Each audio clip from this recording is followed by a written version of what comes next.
Assalamualaikum warahmatullahi wabarakatuh. Pada kesempatan kali ini saya mau sharing terkait masalah sarana prasarana yang ada di minimarket. Gunanya adalah apa? Supaya kita tahu fungsinya apa, manfaatnya apa, terus nanti terlebih adalah bagaimana cara penggunaannya. Apalagi yang berkaitan dengan listrik adalah supaya pemakaiannya itu listriknya bisa lebih hemat gitu. Ini yang pertama ada list plug ya. List plug itu adalah, ini ada logo. Ini di sini ada logo, di sana juga ada logo. Ini yang namanya list plug, sama di sini ada namanya neon box. Neon box sama list plug ini listriknya sangat gede, sehingga ketika kita mau menyalakan dan matikan harus sesuai jadwal. Jadi kalau kita mau menyalakan itu mestinya jam 17.30 atau menjelang maghrib ya. Ketika sebelum toko tutup harus dimatikan. Kenapa? Ketika lupa itu listriknya akan nyala terus, karena ini lampunya ada banyak sekali, kurang lebih ada 20 yang dicontoh di gambar ini ya. Terus ada yang namanya rak single ya. Ini karena kita tidak di dalam toko, jadi karena kita di ruangan, sehingga saya kasih pengertian aja. Rak single itu adalah rak yang seperti ini, tetapi dia nempel di tembok ya. Terus rak double itu adalah rak yang sayap, yang punya sayap ya. Rak yang punya sayap yang di tengah.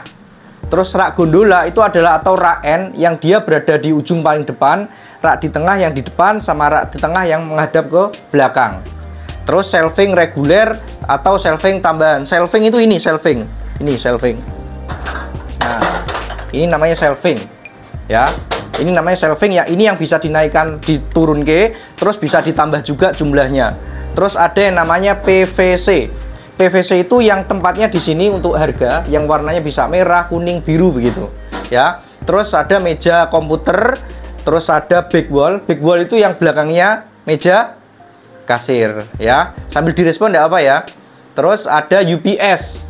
UPS itu fungsinya adalah dia salah satu perangkat komputer yang fungsinya adalah sebagai penahan ketika mati lampu. Jadi ketika mati lampu itu tidak langsung mematikan komputer, jadi tertahan di UPS dulu sehingga komputer bisa awet. Tetapi ketika mati lampu tertahan di UPS, usahakan jangan sampai UPS-nya habis sampai mati. Kalau bisa matiin komputernya lewat shutdown. Paham? Karena UPS itu kekuatannya paling cuman, lepas aja nggak apa sih? Paling cuman 10 menit, 15 menit, 20 menit.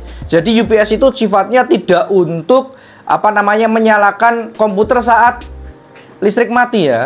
Kalau untuk menyalakan komputer atau saat listrik mati adalah genset. Kalau UPS sifatnya adalah untuk menyelamatkan perangkat komputer ketika lampu mati ya. Terus ada akrilik rokok. Akrilik rokok itu yang di tempat rokok ya, kalian udah tahu ya. Terus ada keranjang, ada rak gudang. Rak gudang itu adalah rak khusus yang berada di gudang. Terus ada brankas. Brankas itu untuk penyimpanan. Jadi uang puluhan, uang nyimpannya itu adalah di brankas, bukan di laci kasir, harus berpisah. Terus ini adalah ada AC, CCTV. Ya, ini ada genset, sarana untuk menghidupkan listrik saat terjadi mati listrik ya. Jadi persepsinya harus disamakan bahwa UPS itu tidak untuk menyalakan atau menghidupkan komputer saat listrik mati. Ya, dia hanya untuk berfungsi untuk menahan arus ketika listrik mati. Kekuatannya 10 sampai 20 menit di sini keterangannya. Tergantung kondisi UPS juga. Ada yang paling cuma 5 menit, tergantung kondisi VA-nya, ampernya berapa, volt ampernya berapa. Itu ya. Nah, kalau genset itu yang dia untuk menyalakan listrik. Itu. Ya. Oke, teman-teman, yang kedua ada yang namanya mengenal grouping produk.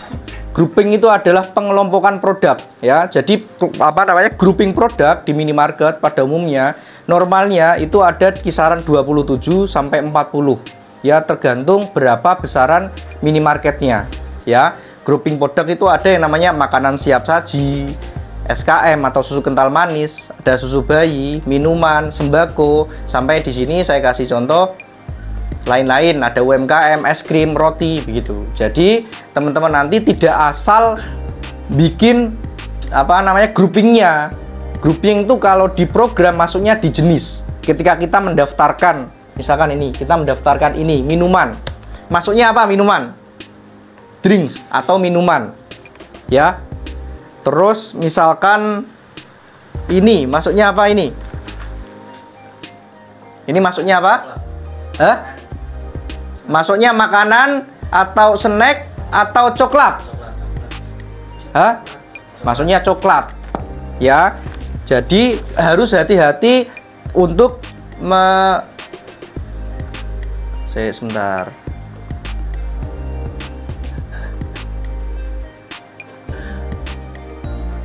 Nah, jadi harus hati-hati dalam menentukan grouping.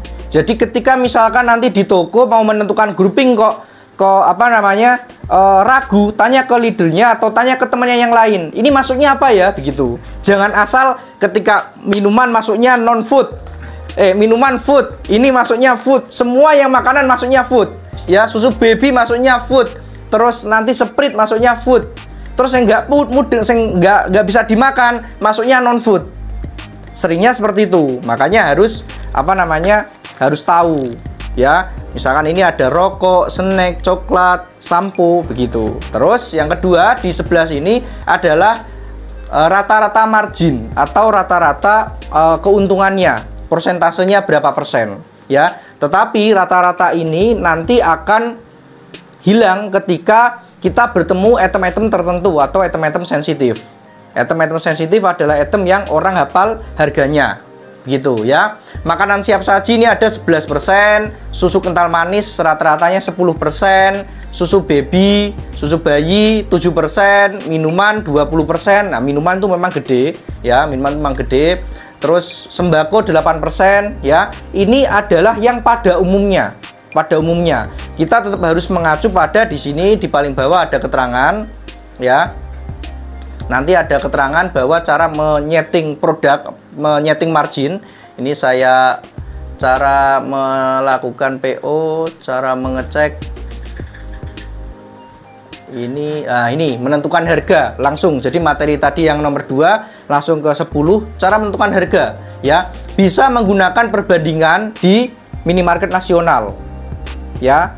Jadi kita bisa scan, lihat apa harganya berapa. Misalkan harganya ini harganya 3.000, kita jual 2.500 karena pasti marginnya jauh di bawah itu ya. Kita di bawahnya sedikit-sedikit gitu ya. Terus item-item yang fast moving harga wajib di bawah ya, harganya wajib di bawah ya, di bawah minimarket nasional atau sama dengan pada umumnya atau dibuat lebih murah. Ning kono umumnya dodolan piro begitu ya. Jadi contoh itemnya adalah misalkan fast movingnya adalah contoh Aqua 600, itu kan fast moving ya. Misalkan di minimarket nasional jualan 3,5, kita harus jual 3.000 ya. Tetapi ketika umumnya toko-toko sekitar kita kok jual 3,5, tidak masalah, kita jual 3,5 gitu ya. Terus fast moving itu yang cepat laku, karena cepat laku pasti orang hafal harganya. Setuju? Oke ya.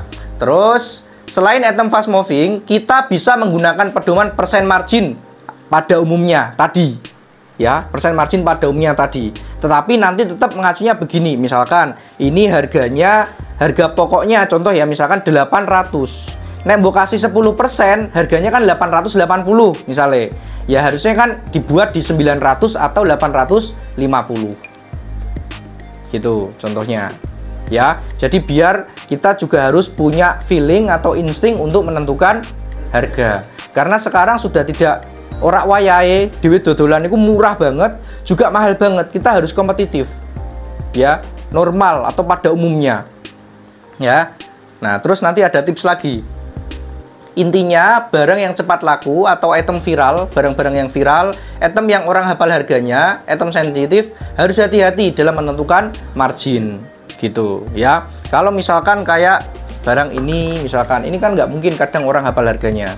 Ya, kecuali bakul Paiti, terus bakul apa UMKM itu pasti hafal. Tetapi untuk apa namanya, untuk end user atau pemakai pasti nggak hafal. Ini tidak masalah, kita mau sama dengan minimarket nasional. Tetapi item-item yang sensitif kita harus di bawahnya atau bahkan jauh di bawahnya. Seperti apa? Popok baby, seperti apa? Susu box. Karena itu adalah item yang tidak tergantikan. atau minyak goreng yang lagi viral misalkan. Ya, hati-hati. Intinya barang yang lagi jadi perbincangan di media sosial atau di halayak ramai, itu hati-hati dalam menentukan harga. Hati-hati dalam menentukan harga. Karena pasti itu akan sensitif. Orang selisih 500 pasti akan tahu. Tapi beda ceritanya ketika item ini, ya, ketika apa ya, misalkan barang ini, misalkan, nggak mungkin hafal harganya. Setuju sampai sini? Ada gambaran? Ya, intinya barang yang sekiranya orang hafal, terutama popok, susu, pampers, sembako, rokok, itu hati-hati. Ya, kalau kamu ragu, tanya ke grup komunikasi. Ini enaknya kita ngambil untung berapa ya, gitu. Ya, sama misalkan kayak rokok, kayak Signature, Tuton, kan kita ngambil margin tipis-tipis. Ya, tetapi kayak misalkan apa namanya Marlboro, kita kan bisa ngambil margin yang lumayan. Misalkan 2000 kan masih bisa. Setuju enggak? Tapi kayak Signature, Tuton paling 1000 mentok. Item-item yang laku. Begitu. Sampai sini paham? Atau ada pertanyaan? Ada pertanyaan? Cukup? Destri cukup ya? Oke.